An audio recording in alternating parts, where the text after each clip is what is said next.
Hello, everyone. Welcome to the PioPitch podcast. My name is Abby. I'm an intern here at Marietta College. I'm a civic leader with Parkersburg Area Community Foundation, and I'm a rising junior at Kent State University. Today with me on the podcast, we have Andrea Shirey from 19 Design. Andrea, how are you today?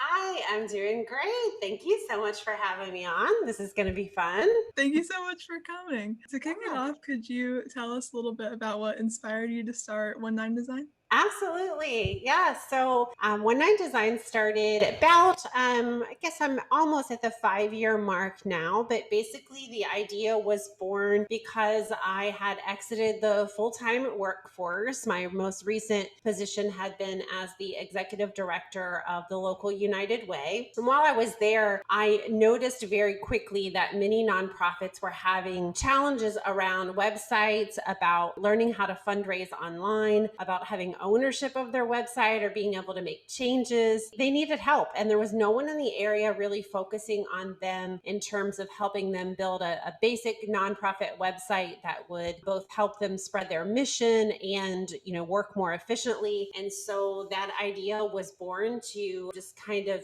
enter that in a slow space and maybe take a client here or there. And here I am about 4.5 years later. Things are going very well, but really it was just born out of seeing that need in the nonprofit community and having had that experience myself as a nonprofit director, and then as somebody who was trained in marketing, business degree, and had web design experience. It just was a perfect combination of all those skills coming together. So that's how it started. Awesome. Well, that's really great. So, on your website, you have courses for marketing, SEO, website design, and all of that. Do you have a favorite course that you like to talk about or teach? I think one of my favorite things to work with nonprofits on is board management. So I have a course called the Board Course, and it's really designed to help nonprofits get out of that cycle where they are constantly trying to recruit new board members and then train those board members, and then maybe they're not using them to their fullest potential. So those board members move on and they have to go through that process all over again. And as a director, that is exhausting. And as a board member myself, I know that if you make that commitment to serve, you want to be used in, your best capacity. So the board course is a course that teaches nonprofit directors how to recruit, how to retain those board members, and then how to really engage them and keep them active. And that's a lot of fun for me because even though it's a self-paced course, I typically, anyone who buys that course, I'll pop in and follow up with them via email, see how they're going, learn about their nonprofit. And that was a really fun one for me to create as well, just because I've been in both positions, which is rare. I've been on the nonprofit side and the board member side, so I have a really unique perspective. And so that's probably my favorite one. But that course space is really, it's kind of a new venture for 19 Design. I've been at that for about a year, and it's a good break between balancing those one-on-one clients with the, selling courses and templates and such. So, you kind of mentioned how you work with those individual businesses. Could you kind of speak more to the challenges and benefits of working with individual businesses?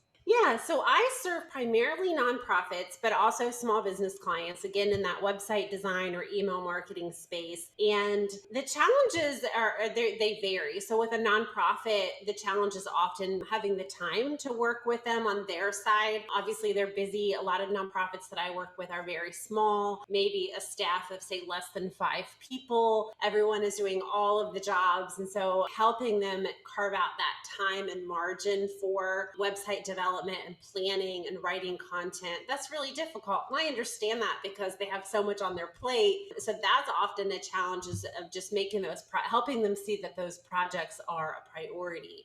With small businesses, sometimes the challenge is on my end of understanding the business. Obviously, I'm running a small business myself, but if I'm working with maybe somebody in the medical field, it takes me a while to learn what they're doing, who their audience is, how they speak. So, if they've asked me for help to write content for them, I have to do a lot of research about their industry, about their competitors, and then also, about how they correspond with their audience and what their voice sounds like. So I like those challenges, but they're definitely different for every client. For sure, for sure. And marketing and like learning about SEO and all that in the digital age is so difficult just because there's so much information. So how did you kind of get into learning about that? How did you dive into those topics? It is, and it's the thing about it is, right, it changes every day. And if you're out there looking for help or reading articles, you're going to find, 100 different ways to do 100 different tasks. And so you really have to, for me, I've kind of picked a handful of industry experts that I like, that I trust, that I've seen results from, and I try to kind of stick with those. But for me, it's really been an evolutionary process of taking bits and pieces of what I've learned from lots of different positions. So I started in higher ed fundraising at my alma mater and, picked up a set of skills there that then I took with me to the nonprofit world, where I've worked in Florida and in Texas with smaller nonprofits. And then here in the Mid Ohio Valley region, there are some other unique issues in Appalachia. And so for me, it's been a process of just accumulating that knowledge over time from people I've worked with and worked for. And then just a lot of continuing education on my own. I try to take courses, for myself to learn new techniques and new strategies. And I love testing. I think one of the greatest things we can do as marketers is test the strategies we're learning. So even though we might see a great idea and think, oh, that might work for my business, I'll try that for 3 or 4 months and see if it's working for me. It might be a great strategy, but it may not translate to results for my audience. And so for me, that's a big part of it, is just trying new things, trying them for long enough. A lot of people say they test or want to experiment, but they move on too quickly and, oh, that didn't work, or they only try it once. And sometimes it's maybe a great strategy, but it's not at the right time. Marketing is very much a puzzle like that, where you have to go into it being willing to experiment. And I just call everything an experiment. That way, if it fails, at least I learn something and I can move on. So. Right, for sure. Marketing is so crazy just because you see like people like going viral or getting successful and you're like, oh, I wonder what they did and how can I do that too? And it's sometimes it's a lot harder than it looks. Yeah, and I think a lot of times they didn't mean to go viral at all. Right. It seems to be very big, happy accidents for the most part. So I had somebody ask me about that the other day, if I'd ever had a post go viral, and I'm not really active on social media. I think it's better to be great consistently than to go viral once. And so that's the bar I set for myself. That's really good advice. I really like that. So kind of speaking to that with digital marketing, with so much out there and the environment is so intense, do you have any like tips in general for just marketing in this digital age? Other than experimenting and testing everything, I think that's definitely something that I advise all my clients on, and consistency. So I've already mentioned 2 of those, I guess, because I think anything can work if you do it consistently. You are essentially, if you think about marketing, you're interrupting people, right? If you're on social media, you're interrupting whatever their experience is with your message. If you're sending email, you're interrupting their inbox with your message. And so I think the more you know about your audience, the more you know what they like, the more you know them, their behaviors, what other information they're taking in, obviously taking into account privacy practices and things like that, the better you're going to be. And for me, I try to just focus on service. So I have been growing an email list for the past couple of years. And like I said, I'm not real active on social media, but my email list hears from me once a week, almost without fail. Maybe I've missed a few here or there, but I know what kind of content they open. I know what they click on. I know what they want to learn. It's a conversation. It's not just me throwing information at them. It's having that two-way conversation, inviting them to reply and tell me what they're struggling with or what they want to know more about. And that, I think, is a big part of why I've been successful, because over time I've learned who my audience is at a very nitty-gritty level, and I can tell you all kinds of things about them. And so I don't waste time on a lot of strategies or a lot of platforms where my audience isn't spending time. I know how to reach them. I know what they need from me. And part of that comes from having been a nonprofit director. I have that firsthand experience, but a lot of of it has just been really good listening. So I think my advice to people in the marketing space is to get to know your audience and focus on them. You can't be all things to all people. Your audience is not all people. And I would argue your audience isn't even small businesses or nonprofits. Typically I say that my audience is a small nonprofit director with a staff of less than 5 that's trying to raise money. That's a very specific nonprofit audience, and I'm not the right fit for somebody who has a staff of 20 and is very specialized and things like that. So knowing your audience, identifying those strategies and then being consistent with them, I think will take you a long way. Yeah, knowing your audience is so important. And like marketing, even if you're not marketing on social media, but it can be so daunting because you feel like you're talking to everyone at first if you don't know who you're talking to, Yes. So do you have any kind of, advice for finding your audience? Are there any things that you can do to like see what your product like tailors to? It's so different based on, I think, what you're trying to market. But I think that early research, obviously, if you're starting a business, you should know that there is a need for the thing that you're selling before you go into it. So for me, again, it was seeing that consistent message among nonprofits saying, oh, we don't have access to our website, or we have a login, but, I'm scared of that, or I'm going to break that. So I was very clear on the need before I started the business. So I think that early market research is very important. And a lot of times you have people who are just passionate, right? Or they just want freedom. They want to set their own hours, make endless money, whatever those goals are. They are maybe too far down the road. They need to back up and do that early research. So I think that's key. But then once you find it, once you start to say, okay, I think this is the kind of person that might need what I have to offer, talk to them specifically and find out, okay, what do you do online? Where do you shop? What do you do in your free time? Because then you begin to build, and this is kind of like industry lingo, but you build those avatars, right? That ideal customer. But those help so much because, when I'm running an email, I don't think about writing to my email list of 1,500 people. I think about writing an email to Mary, who's running a nonprofit, who has 2 staff members that are only part-time. And what does Mary need from me today? And it helps me write so much more effectively because I'm talking to a real person who I know, right? I know what she does and what her cause is. So once you have that early market research, I think, the more people that you can get in front of and talk to about your product or your service and really just find out, not just how they would potentially use what you have to sell, what do they like, right? Where do they live? What are their dreams? All those kind of things that helps you build that picture of who your ideal audience member is.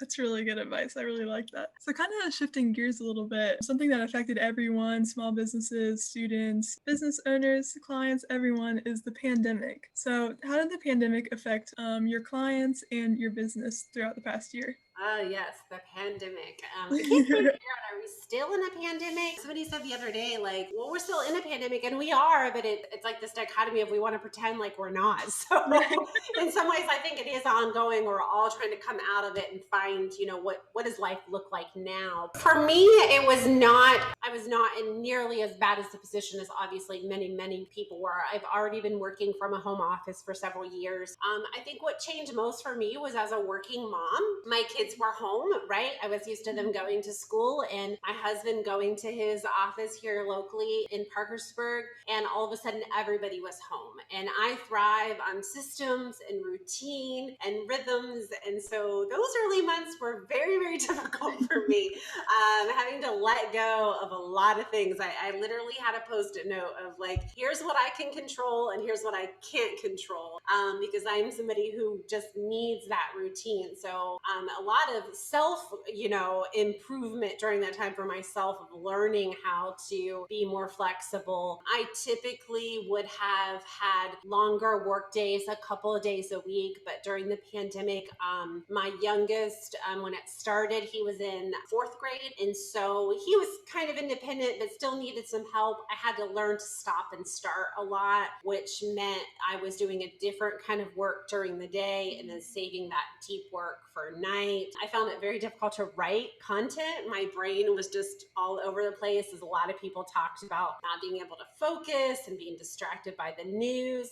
So there were some of those like day-to-day challenges, but as a business, what happened that surprised me was that I started to get inundated with requests for proposals and clients saying, we all of a sudden we are closed for a month and I have time to work on a website. And I thought the opposite was going to happen. People were going to tighten up the budgets. They weren't going to be sure about income. So in the small business space, I actually saw that pace pick up. Now in the nonprofit world, the request also came, but they were different, right? All of a sudden people said, oh my gosh, we need people to be able to watch our event online and give online, and our website doesn't do that, right? And so I became somewhat of an expert in terms of taking events from in-person to digital events. I helped a local nonprofit. They had always done an in-person auction, and we moved their auction online. We set up a lot of text to donate programs and worked on website pages that were more communicative of what was going on during that time. So for me, the work didn't slow down. It just shifted a little bit into that focus, but it was a great time for me to adapt like so many other people did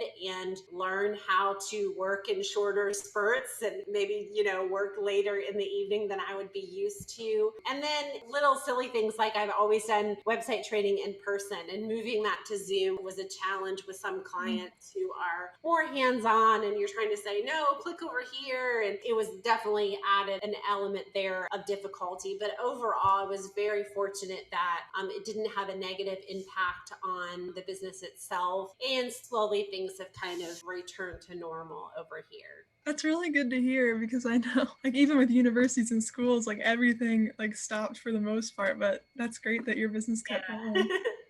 As we're wrapping up, I know we talked a lot about advice. Do you have any advice for aspiring entrepreneurs? I do, in the sense that, I never wanted to be an entrepreneur. I can remember thinking I wanted to be a CEO, right? I was a young female. This would have been in the late 90s, early 2000s. And I don't think I had that dream in my heart to run my own company, but I thought, oh, I could be a CEO of another company. And so it's interesting finding myself running my own business as a woman now. I do a lot of pushing back against the industry, against the message of hustle more and do more and be all the places. I think my advice to those who are maybe at your stage that are still in college, but kind of have that dream or that idea of running their own business, is to plan for the kind of business you want to run. Because I think there are some industries where, the work is a grind, right, to get anywhere, and it's going to consume your life, and you're not going to be able to have a personal life. But if you want to run a business for the freedom and the independence and the autonomy to do things your way, then my advice is start trying to design that business now so that you don't fall into a spot where, sure, you're running your own business, but you have no time for anything else. For me, it was more about being able to take care of my health, to control my schedule as a working mom, but to also keep doing work I loved. And so I built a business from the beginning that had really clear boundaries and that had really clear goals. And I've been very intentional about not being sucked into those get rich quick, 6-figure launch this and that. I kind of do things my own way, and it's worked out really well. And I know not everyone is in that position of privilege. I do take that very seriously. I try to do a lot of philanthropy through my business and through our personal life to give back a part of what we're earning to empower other women, and especially minority women who want to have that dream, do a lot of work in that space to encourage them. But, I think overall, getting really, really clear on the kind of life that you want, not just that you want to run a business, but what kind of business do you want to run? Who do you want to serve? What problem do you want to solve? And then designing a life that you love. I think it's possible. I don't think it's easy. I think it still takes a whole lot of hard work, but I think if you go into it with some really clear boundaries and clear goals and surround yourself with people with that mindset, mindset, that goes a long way. I have a lot of great business friends locally who run their businesses very similar to the way I run mine. And it's great because, if we want to go off somewhere and have a 3-hour coffee date on a Thursday, we go do it, right? It's not oh my gosh, we're going to have to work 10 hours to make up for this. We both have the same kind of business mindset. So I think surrounding yourself with people like that is key. And there's not being afraid to go for it. Don't be afraid to fail. Everything's an experiment. That's awesome. I love that advice so much. Well, I could just talk to you all day, but before we go, could you kind of tell us where we can find you, what your website name is, and everything like that? Yes, absolutely. Well, it's really, really fun to talk to you today and to follow what PioPitch is doing. Marietta College is doing such amazing work in this space. So I'm so thankful to be on that advisory board there and to be able to just have opportunities like this to talk to younger people who are interested. So thank you for having me. Everything about me and my business is online at 19design.net. It's all spelled out. Not real active on social media. I do have a business Facebook page, 19design WV, but everything, my courses, my templates, my website design services, all of those are online at 19design.net, and would love to connect with anybody who's looking to start a business and needs a website or needs some help with email marketing, anything along those lines. Would love to talk to them. All right. Well, thank you so much. All right. Thank you. Have a good afternoon. You too.